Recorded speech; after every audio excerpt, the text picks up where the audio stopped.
Salut les filles, aujourd'hui je voulais vous parler du phénomène de laisser de la place. Je vous parle pas de ménage, je vous parle pas de nettoyage de printemps, mais je vous parle d'énergétique dans le sens où, quand vous voulez des choses nouvelles, il faut déjà faire de la place pour laisser de la place au nouveau. Je vais vous donner une petite anecdote de ma vie personnelle. J'en avais marre du lit superposé de mon fils.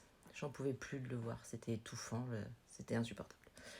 Du coup, un matin, ça m'a piqué, je lui ai dit allez hop, on le démonte. Je ne savais pas ce que j'allais faire, je ne savais pas où il allait dormir, je ne savais pas ce que j'allais faire du lit que je démontais, peu importe.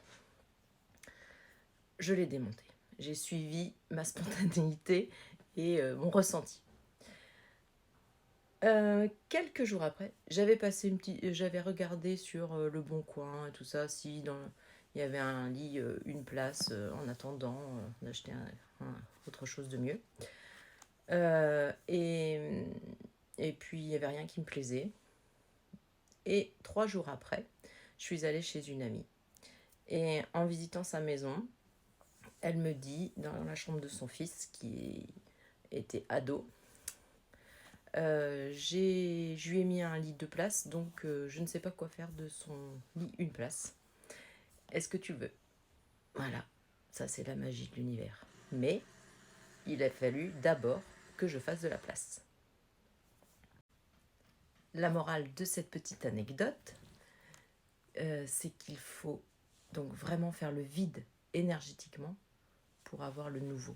Si vous ne faites pas de la place, il n'y aura pas de nouveau. Si vous répétez toujours les mêmes choses, si vous espérez du nouveau, si vous espérez que ça change, il faut déjà changer l'ancien, faire de la place, dégager l'ancien pour que le nouveau puisse arriver. Voilà. Et surtout, faire confiance à votre intuition et faire confiance à votre cœur, il faut l'écouter, et aussi faire confiance à l'univers, qui va toujours trouver la meilleure solution. Donc ça, c'est du vrai lâcher prise. À bon entendeur,